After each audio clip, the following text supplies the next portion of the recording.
Plus de 10 jours, les États-Unis dans un état de colère et d'étouffement. Et ce que le printemps débute dans un été enflammé, brûlant, précédant les élections, suffoquant le souffle des républicains.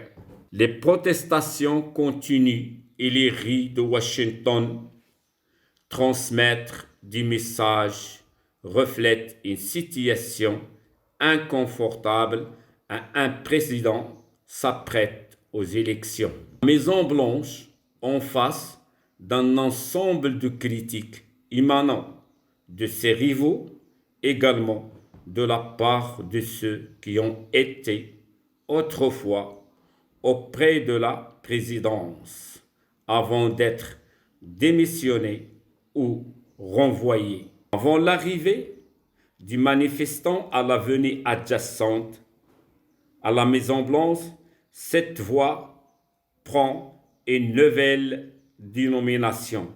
La vie du noir est importante, écrite en gras, en jaune sur le pavé.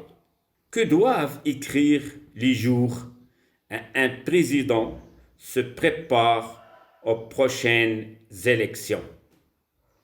Ce qui précède fait soulever des répercussions débutent par la gestion de la crise de coronavirus, finissent par l'homicide d'un citoyen américain sur les genoux d'un policier à Minneapolis. Washington est devenu l'épicentre d'où émanent les voies de l'égalité et la justice sociale à l'égard de George Floyd, le fouillis de modification du code d'attribution et de compétences de la police.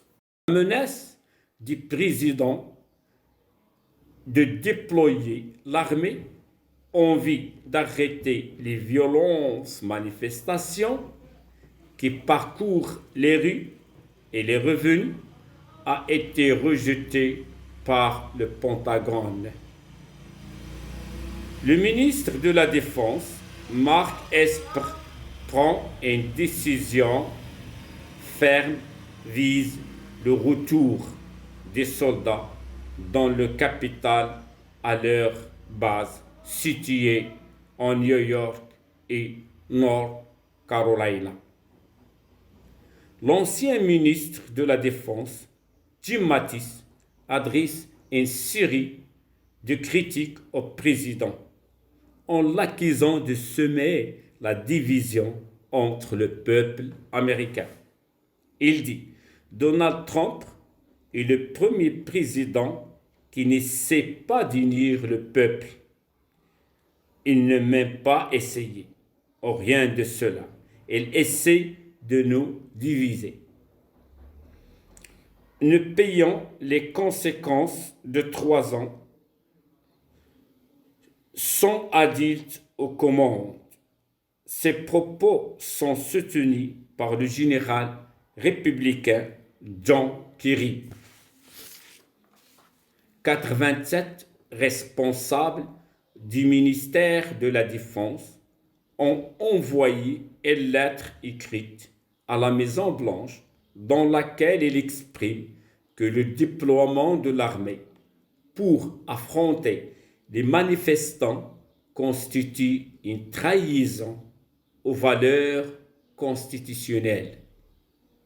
Face à ces critiques, Donald Trump, à propos de la baisse surprise du chômage, il dit: J'espère que George Floyd nous regarde de là-haut en pensant que ce qui arrive au pays est grandiose. C'est un grand jour pour lui et pour tout le monde. Le fait de mettre un incident qui ébranle le pays en revanche d'une célébration de la baisse du chômage conduit à des contestations par certains observateurs. Peut-être Le premier qui bénéficie de ces erreurs est le candidat désigné officiellement par les démocrates aux élections présidentielles du mois de novembre prochain, Joe Biden. Ce dernier promet d'unir le peuple américain et de lutter contre le racisme institutionnel. Les manifestations se poursuivent dans les rues. Son but est de garantir au peuple américain le droit de respirer l'égalité et la justice sociale. Le noir égale le blanc et l'inverse.